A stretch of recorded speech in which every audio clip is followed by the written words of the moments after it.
Welcome to This Explainer. Today, we dive into the invisible layers of control reshaping our daily lives. From the physical spaces of our neighborhoods to the digital feeds we scroll through every day, unseen forces dictate much of what we experience.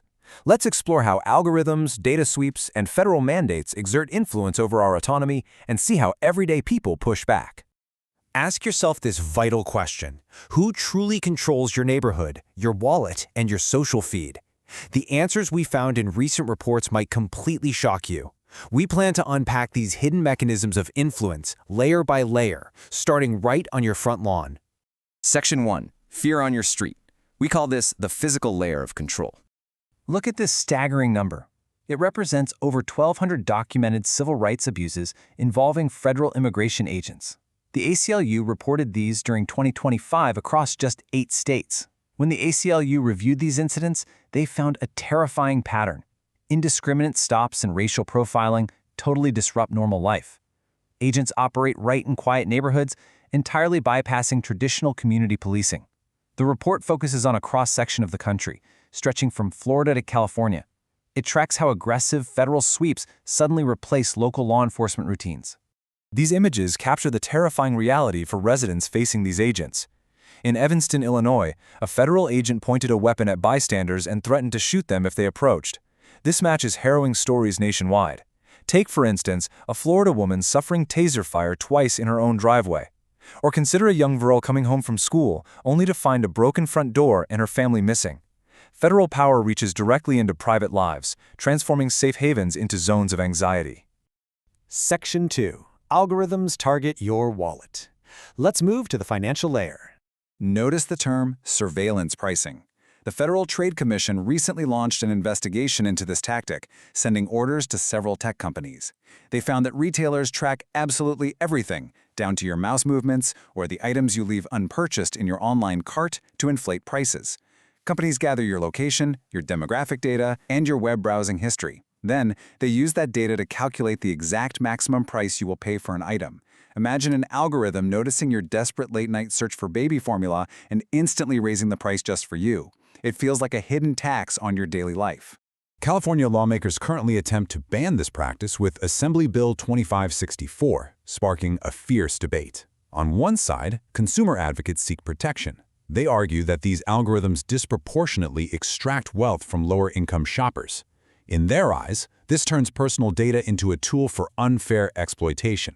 On the other side, business groups like the California Chamber of Commerce warn that such bans threaten standard consumer discounts. They claim it will create complex compliance hurdles and ultimately drive up operational costs for everyone.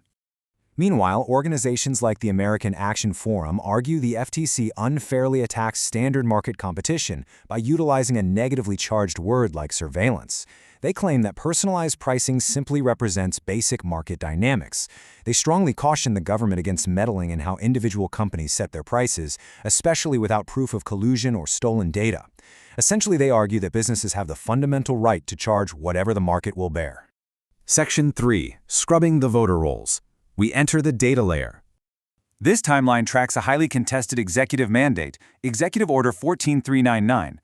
Back in March, the president signed this order demanding the creation of confirmed citizen lists by mining Social Security and Homeland Security records. A district court quickly blocked it, noting the administration overstepped its authority. Now, the Solicitor General fights to enforce the order, pushing for an emergency stay just months before the crucial November 2026 federal elections.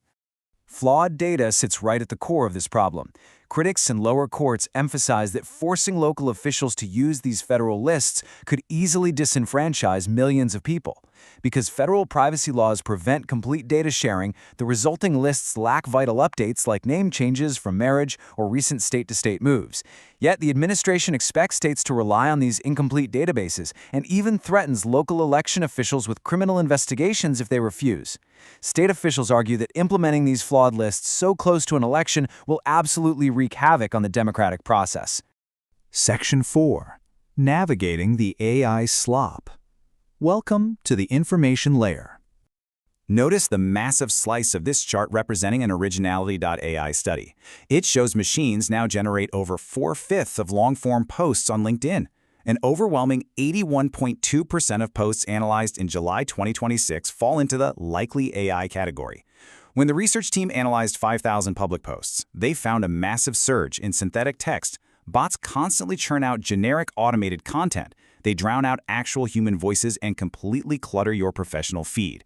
It feels like swimming through an ocean of robotic spam. To combat this flood of automated content, LinkedIn empowers users to actively report these posts, aiming to restore genuine human connection. They introduced a Seems Like AI slop button. Users click the standard ellipsis menu and flag inauthentic drivel. This user feedback trains internal algorithms to recognize and hide the generic garbage. The platform also replaced the controversial post rewriter with a simple proofreader. This helps maintain the user's authentic voice, actively pushing back against the machines to keep professional conversations real and human. Section 5. Communities build local resilience. We call this the human anchor. The South Bay Black Journal highlights events like the Butterfly Brawl, reminding us that humans still gather for charitable causes in physical spaces. This charity boxing event returns to the iconic Santa Monica Pier to raise funds for Teen Cancer America. Since 2017, organizers have built this tradition to honor individuals battling cancer. It stands as a powerful testament to physical community, something you simply cannot replicate with a line of code or a government mandate. It proves that outside the digital noise, real people still connect face-to-face for a greater good. This incredible event brings athletes, global musicians, and neighbors together. Undefeated prospects share the stage with world champions like Julio Cesar Martinez. Fans enjoy musical performances by legends like Mixmaster Mike of the Beastie Boys, and the event boasts endorsements from boxing greats like Terrence Crawford. It beautifully demonstrates the enduring power of community action against diseases like cancer. And the best part?